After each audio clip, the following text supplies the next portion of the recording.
राधे राधे. तर आज आहे विजय एकादशी. आता नावातच विजय आहे. चला म्हटलं आज त्या एकादशीबद्दलच थोडंसं बोलूया. आता जो दिवस असला की त्याचंच थोडंसं बोलूया म्हटलं. मामांनी छान आदल्या दिवशी ना फुलं आणून ठेवली होती आणि फुलं असली की पूजेत ना चार चांद लागतात.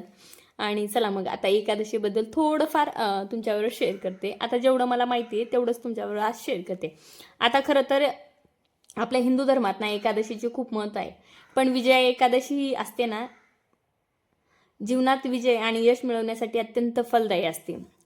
आता असे मानले जाते की या दिवशी उपवास केल्याने आणि भक्तिभावाने भगवान विष्णूंची पूजा केल्याने ना जीवनातील सगळे अडथळे जे असतात ना ते दूर होत असतात असं म्हणतात. आता पुराणात हे सुद्धा लिहिलेलं आहे की भगवान श्रीरामांनी ना लंकेवर विजय मिळवण्यापूर्वी ना विजया एकादशी केली होती, हे व्रत केलं होतं.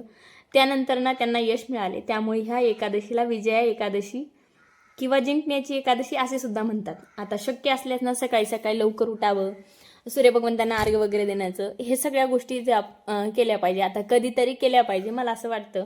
आणि त्यांचा एक मंत्रसुद्धा पूजेच्या वेळेस बोलायचा, ओम नमो भगवते वासुदेवाय नमः. आणि खरं तर असे मंत्र वगैरे थोडेफार जरी म्हटले ना आपण तर खूप छान वाटतं. आणि आज म्हटलं काहीतरी विशेष आहे तर आपण उंबरठा पूजनसुद्धा केलंच पाहिजे. आणि तुम्हाला बोललीच होती काहीतरी विशेष असलं की मग मी उंबरठा पूजन करते ना. आज माझा सुद्धा उपवास होता, माझाच काय शुद्धू मांडू आणि त्यांच्या आजीबाबांचा सुद्धा उपवास होता. आता त्याचे फायदे म्हणजे विजया एकादशीचे फायदे म्हणजे जीवनात ना अडथळे तर दूर होतातच, मनाला शांती मिळते, कार्याला यश मिळतं आणि पापांचा नाश होतो. आणि हो, शरीराला तर खूपच फायद्याची असते एकादशी. आणि कधीतरी पोटाला सुद्धा विसावा भेटतो एकादशी केल्याने. आता जे फराळ वगैरे करत नाही तर त्यांच्यासाठी तर खरंच खूप छान एकादशी आणि एकदम मनाने एकादशी करणारे असे मला वाटतं. आणि उंबरटाना खरंच खूप छान दिसत होता. आणि हे जे मी रांगोळीच होते ते आज हाताने नाही काढली होती तर छाप्यानेच काढली होती. आणि मी जिथं शेगावला गेली होती ना फक्त 10 रुपयात मी हा छापा घेतला होता आणि मला खूप आवडला.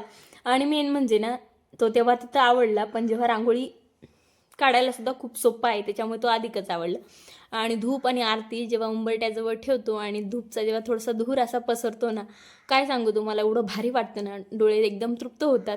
आणि उंबरट्याला बघून सुद्धा खूप छान वाटतं. आणि जो आपल्या उंबरट्याजवळ उभा राहतो ना त्याला खरंच खूप छान वाटत असेल.